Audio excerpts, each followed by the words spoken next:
শাফিন ভাইয়ের সাথে আড্ডাটা হয়েছিল মূলত উনি ইউএসএ ট্যুরে যাওয়ার জাস্ট 2-3 দিন আগে 7 জুলাই আমার মনে আছে 7 জুলাই উনি আমাকে ডেকেছিলেন ওনার বনানী অফিসে।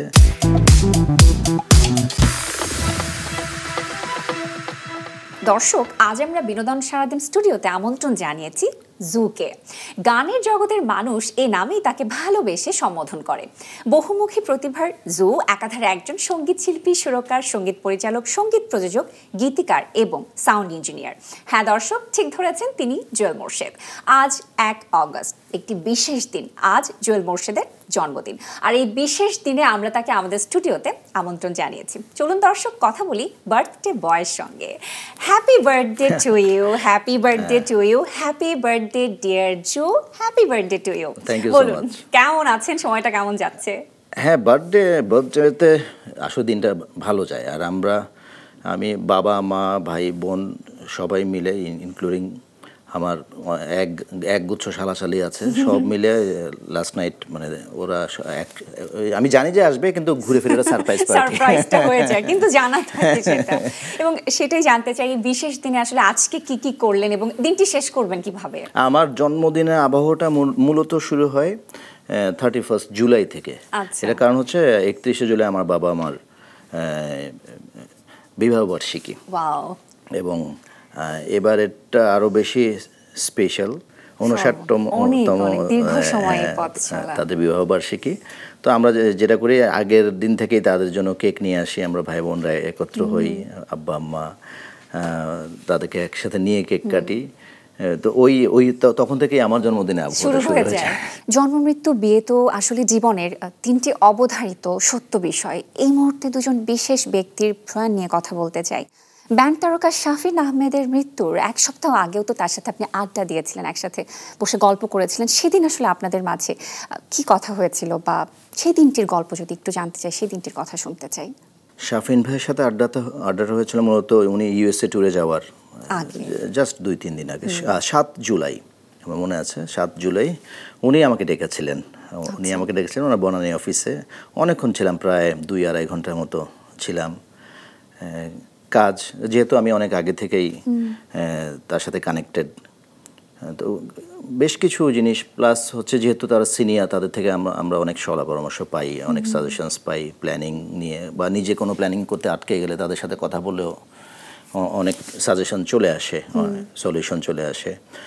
কিন্তু তখন একটা বারের জন্য মনে হয় না যে আর পরের সপ্তাহেই তাকে আমরা হারাচ্ছি, ওই ধরনের কোনো মানে চিন্তাই আসে নাই, বা দেখেও মনে হয় না। কারণ উনি নিজেকে ভীষণ মেনটেন করতেন, দেখে বোঝা যেত না যে তার ভেতরে যে উনি অসুস্থ, এটা বোঝা যেত না।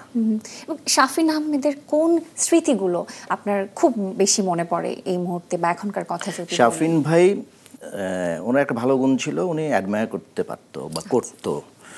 উনি টিভিতে বা কোথাও উনি আমার কোনো কাজ শুনেছেন বা জেনেছেন বা ভালো কিছু শুনেছেন, উনি হোয়াটসঅ্যাপে মেসেজ দিতেন। এবং তার সাথে বেশ কয়েকবারই আমার কাজ করা হয়েছে, বা একসাথে আমরা অনেক বসেছি। লাস্ট আমার মনে আছে গুলশানেও আমরা একটা প্রোগ্রামে একত্র হয়েছিলাম। তারপরে আমাদের শওকত আলী ইমন ভাই যখন ন্যাশনাল অ্যাওয়ার্ড পেলেন, তখন আমাদের একটা সেলিব্রেশন প্রোগ্রাম হয়েছিল বনানী ক্লাবে, ওখানে উনি এসেছিলেন। ওখানে আমরা ওখানে বিশাল আড্ডা ছিল, কারণ ওখানে আমাদের আশিকুজ্জামান টুলু ভাই ছিল, ইমন ভাই ছিল, মানে আমাদের মিউজিকের যারা রথি মহতি সবাই ছিল। এবং আমরা তো যেটা হয়, তারা সবাই একসাথে গোল হয়ে বসলে ওই এক টেবিলে আমরা বসি না, আমরা আশেপাশে ঘুরঘুর করি, আমরা জাস্ট তাদের আড্ডাটা এনজয় করি, তাদের এক্সপিরিয়েন্স শেয়ারিংগুলি এনজয় করি, এবং মানে এটা একটা লেসন নেওয়া আর কি। এবং শাফিন আহমেদ এবং আপনি কিন্তু একই কলেজের ছাত্র, নটর ডেম কলেজ। তার কোন উপদেশ বা তার কোন কথা আপনি সবসময় মাথায় রাখতে চান? আমি বলি, আমি তার সাথে আমার রিলেশনটা খুবই ক্যাজুয়াল ছিল, কোনো ফর্মাল কিছুই না। মানে এখন যেরকম মনে করার চিন্তা করি, মানে ওই আমরা বলি না যে কাছে থাকতে তো আসলে আমরা অত কিছু ওইভাবে ভাবি না, বা হারানোর চিন্তা করি না। হারিয়ে গেলে তখন আমরা ওই ভালো স্মৃতিগুলি মনে করার চেষ্টা করি, যে চিন্তা করি। আমি আস্তে আস্তে ভাবছিলাম যে মিউজিকের বা মিউজিক, আর যেহেতু আমি মিউজিক ডিস্ট্রিবিউশনের সাথে জড়িত, এই রিলেটেড বিষয়গুলো নিয়ে, যা সে ইন্টারন্যাশনাল মিউজিক নিয়ে প্রচুর জ্ঞান রাখে, এই বিষয়গুলি নিয়ে আমাদের প্রচুর চিন্তাভাবনা, প্রচুর ডিসকাশন হতো। তো এবং ভীষণ পজিটিভ ছিলেন। আর সবচেয়ে ভালো গুণ, আমি বলছিলাম যে হোয়াটসঅ্যাপে ওই যে অ্যাডমায়ার করতো বা টেক্সট করতো, উনি কোনো ছেলে পেলে যদি পেত যে না ও পটেনশিয়াল, তো দেখা যেত যে তার ওই রেকর্ডও আছে যে উনি গান দেখে একদম ছোট একটা ছেলে বা মেয়ে তার ভালো লেগেছে, সে তার নাম্বার জোগাড় করে তাকে কল দিয়েছে বা টেক্সট করেছে। আমাদের আরেক প্রিয় মানুষ সঙ্গীত শিল্পী হাসান আবিদুর রেজা জুয়েল চলে গেলেন সম্প্রতি। 30 জুলাই পরপর শাফিন আহমেদ এবং হাসান আবিদুর রেজা জুয়েলের জানাজা এবং দাফন হলো। এই মৃত্যুগুলো আপনাকে আসলে কতটা শোকাহত করেছে? জুয়েল ভাইয়ের বিষয়ে কথা বলতে গেলে এটা আমার হয়তো কথা আটকে আসবে, কারণ যে শাফিন ভাই যেরকম ইন্সপায়ারিং বলেছিলাম, আর জুয়েল ভাই হচ্ছে আমি যতটুকু পর্যন্ত আসছি, যতটুকু যাই কিছু হতে পেরেছি, এর একটা বিশাল অংশর মানে এটার একটা বিশাল সাপোর্ট ওনার কাছ থেকে আমার পাওয়া। আর যদি আপনি শুদ্ধ বাংলায় বলতে হয়, আমি যে যা কামাই করে খাই, এর একটা বড় অংশ জুয়েল ভাই থেকে পাওয়া আমার সাপোর্ট বলেন, সাজেশনস। ওনার সাথে অনেক কথা হতো, অনেক। আপনারা সবাই ওনাকে মিউজিশিয়ান সিঙ্গার হিসেবে চিনেন, আমরা মূলত চিনি একজন দক্ষ সংগঠক হিসেবে। একটা প্ল্যান, যদি বিগার কোনো প্ল্যান করতে হয়, বিগার কোনো সেটা শো হোক বা 10 বছর মেয়াদি কোনো একটা মিউজিক্যাল প্ল্যান হোক, তখন জুয়েল ভাইকে লাগবে অ্যাটলিস্ট তার সাজেশন। কারণ উনি তো অভিজ্ঞ, উনি তো কাজ করে আসছে বছরের পর বছর। আমরা যে কোনো ধরনের বড় কোনো plan related to music, even last তার সাথে 2 মাস আগে মিটিং হলো, আমি ছিলাম, আমাদের LRB ব্যান্ডের মাসুদ ভাই ছিলেন। যেহেতু বাচ্চু ভাইকে ভীষণ ভালোবাসতেন তিনি, এবং তিনি চাইতেন যে বাচ্চু ভাই বেঁচে থাকুক এবং যুগ যুগ ধরে সবাই বাচ্চু ভাইয়ের গান শুনুক। ওনার মাথায় প্রচুর প্ল্যান, এবং লাস্ট এটা একটা মাস্টার প্ল্যান উনি আমাদের সাথে শেয়ার করেছিল যে বাচ্চু ভাইকে নিয়ে উনি বা LRB লিগ্যাসিটা নিয়ে উনি কাজ করতে চান। এটা ছিল ওনার সাথে আমার লাস্ট মিটিং। এরপরে যখন উনি একদম অসুস্থ হয়ে গেলেন, টেক্সট করেছিলেন, 1-2 বার টেক্সট করেছিলেন, এবং উনি নিজেই ওনার হেলথ কন্ডিশন, আর উনি এটাকে খুব সুন্দরভাবে অ্যাকসেপ্ট করেছিলেন। আমরা তো সবাই জানি উনি 12-13 বছর ধরে ক্যান্সার ওনার ছিলেন, কিন্তু এক পর্যায়ে উনি সুস্থ হয়েছিলেন, আবার এটা ব্যাক করলো, কিন্তু উনি খুব সুন্দর অ্যাকসেপ্ট করেছিলেন। আমার তো মনে হয় আমার যদি ধরনের বড় কোনো রোগ হয়, আমি কাজ বাদ দিয়ে ঘরে শুয়ে থাকবো, মৃত্যুর জন্য ওয়েট করবো। উনি সেটা করেন নাই, লাস্ট ডে পর্যন্ত উনি কাজ নিয়ে প্ল্যান করেছে। কখনো উনি টেক্সট করেন নাই যে আমার শরীর খারাপ, আমি বাসায় শুয়ে আছি, হ্যাঁ আমার শরীর খারাপ আছে, জুয়েল নেক্সট প্ল্যানটা তাহলে এইভাবে করি আমরা। সো জুয়েল ভাই আমাদের জন্য একটা বিশাল ইন্সপিরেশন। সত্যি তাই, এবং আমরা এই শোককে আসলে শক্তি হিসেবে নিয়েই সামনে এগিয়ে যেতে চাই, এবং নিশ্চয়ই গুণী ব্যক্তিত্বরা তাদের কাজের মাঝেই বেঁচে থাকেন, আমাদের মাঝে তাদের সৃষ্টির মাঝেই বেঁচে থাকেন। এবার আপনার গানের গল্পে আসতে চাই। সম্প্রতি পড়শির নতুন গান, এই দুটি চোখের সুর সঙ্গীত করেছেন আপনি, সব মিলিয়ে কেমন ফিডব্যাক পাচ্ছেন আপনারা? ফিডব্যাক খুব ভালো। আমি একটু টেনশনে ছিলাম, কারণ এই গানটা কম্পোজিশন অ্যারেঞ্জমেন্ট আমার করা ছিল 2017-এ, এবং তখনই এটা গান অডিও মাস্টার করেছিলাম আমরা, কিন্তু এর মধ্যে আর এটা নানা কারণে গানটা রিলিজ করা হয়ে ওঠে নাই। সেটা 7 বছর পরে এসে রিলিজ হলো। একটা টেনশন ছিল যে, কারণ পাবলিকের তো টেস্ট চেঞ্জ হয়, অডিয়েন্সের টেস্ট চেঞ্জ হয়, 7 বছর আগে করা একটা গান, এটা নিয়ে একটা টেনশন ছিল। কিন্তু ফাইনালি দেখলাম যে না, মানুষজন অ্যাকসেপ্ট করেছে, কমেন্ট বক্স দেখলে বোঝা যায়। জি, এবং এই গানটিতে আসলে মিন্টু আমার নাম সিনেমার আজকে না হয় ভালোবাসো গানটি যুক্ত করা হয়েছে। কোন ভাবনা থেকে এই গানটি যুক্ত করেছেন? এটা মূলত আসলে ফরমাইশি ওয়ার্ক ছিল আমাকে তখন বলা হয়েছিল যে এরকম কিছু একটা করা যায় কিনা। এই টাইপের গানকে আমরা বলি আসলে ক্রসওভার সং। ওয়ার্ল্ড ওয়াইড খুব মানুষজন খুব অ্যাকসেপ্ট করে। যেমন একটা চিন্তা ছিল যে নিউ জেনারেশনের সাথে একটা মেলবন্ধন করা, কারণ আজকে না হয় ভালোবাসো গানটি অলরেডি একটা ম্যাসিভ হিট সং।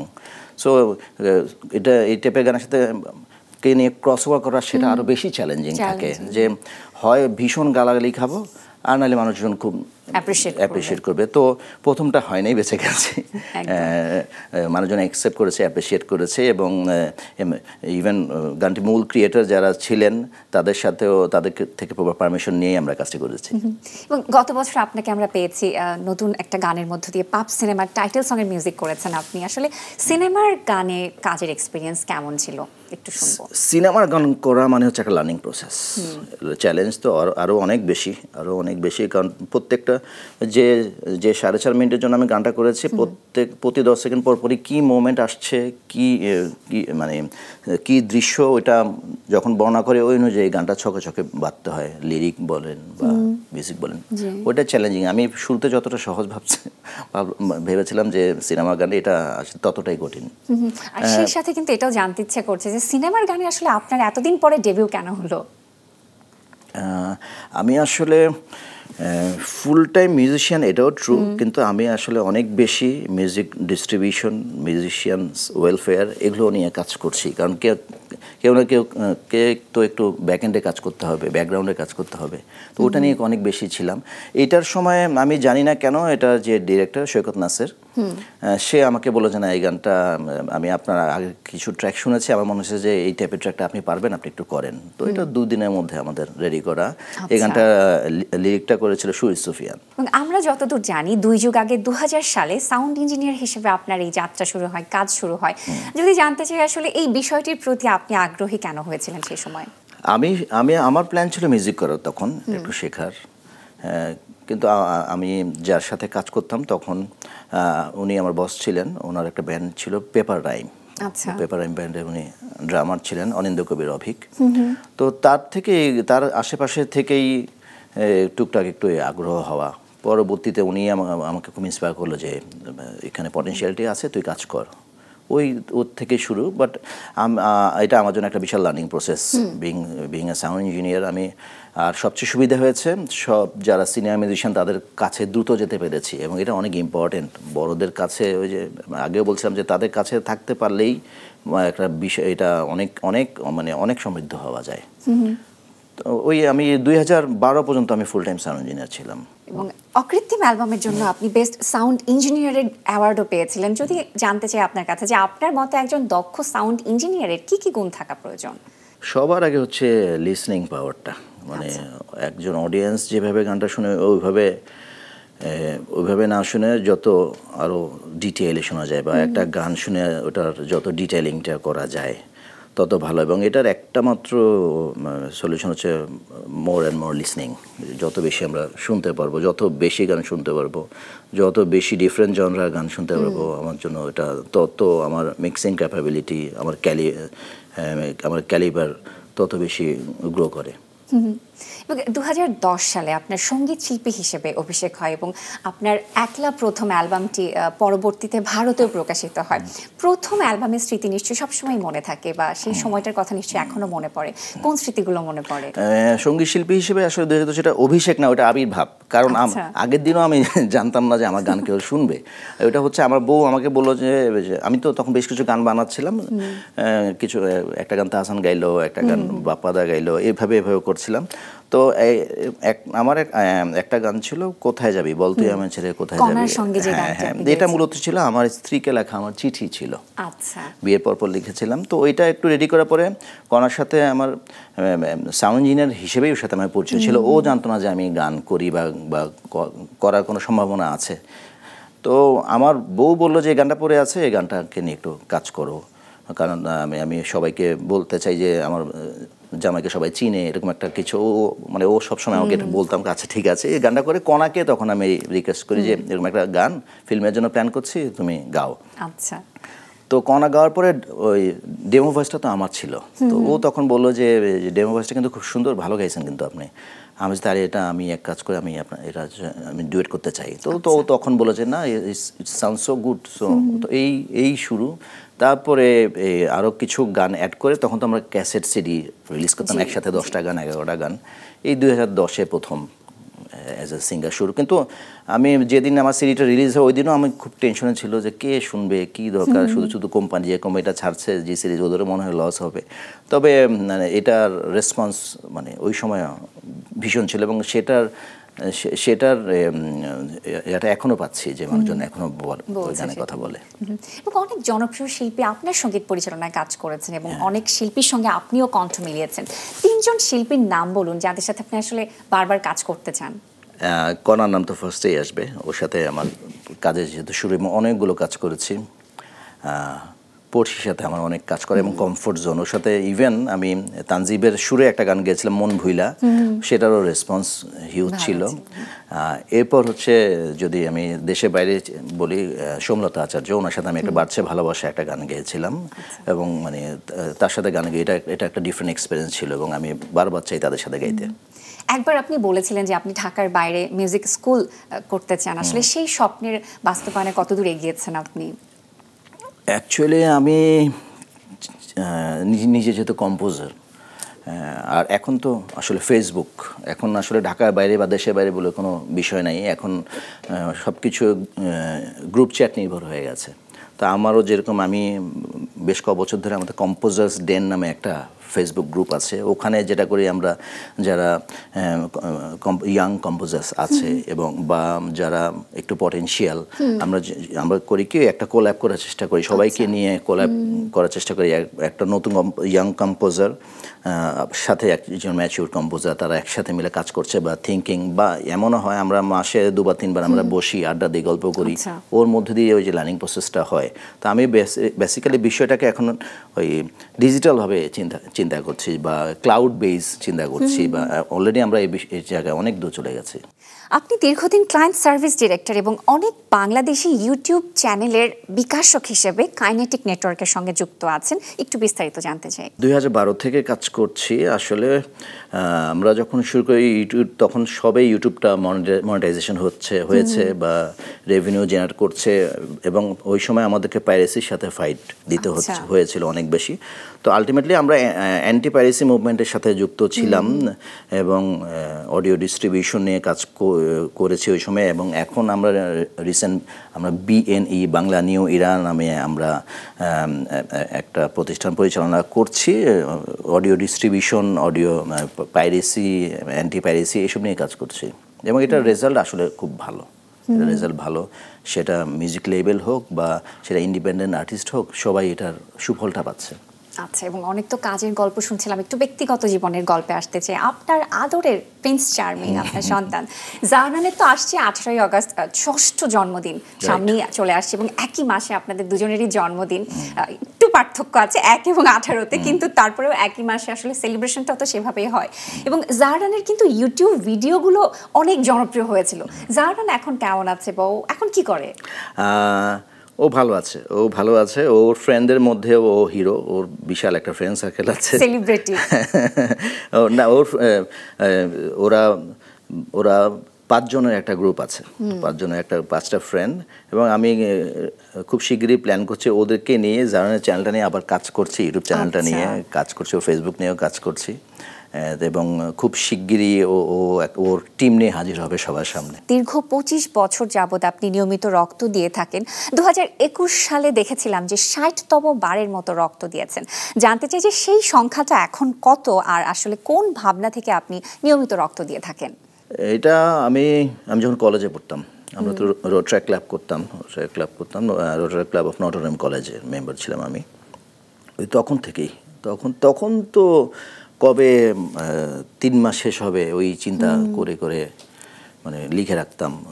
তো এক পর্যায়ে মানে ওইভাবে তো আর মানে এক্স্যাক্ট গোনা হয় নাই, বাট মানে দেখা গেছে যে যেহেতু আমি নিয়মিত করে গেছি প্রতি বছরে একটা, প্রতি বছর অন্তত 3 থেকে 4 বার করে, ওই হিসাব করে এটা বের করেছিলাম। আর এটা বলার মেইন উদ্দেশ্যটাই ছিল ছেলেমেয়েরা যাতে ইন্সপায়ার্ড হয়। যেমন আমি অনেককে দেখে ভয় পাই না, সিরিঞ্জ ভয় পাই, নিডল ভয় পাই না, রক্ত দিলে অসুস্থ হয়ে যাব, এরকম মানে এটা অনেকে শুরুতে ভাবে। অনেকে বলে যে আমি শুকনা মানুষ, বাট ওই যে এটা রক্তদানের ক্ষেত্রে অবশ্যই ওজন, একটা নির্দিষ্ট ওজন যদিও থাকতে হয়, বাট এটা খুব বেশি না। তো এই ইন্সপিরেশন, সবাই যাতে ইন্সপিরেশন পায়, এই জন্য আগে টুকটাক ছবিও দিতাম বা এখনো দেই বা মানুষকে বলি। চমৎকার, এবং কথা বলে অনেক ভালো লাগলো। আপনি অনেক ভালো থাকুন, অনেক শুভকামনা থাকলো, এবং বিনোদন সারাদিনে আসবার জন্য অসংখ্য ধন্যবাদ। Thank you so much.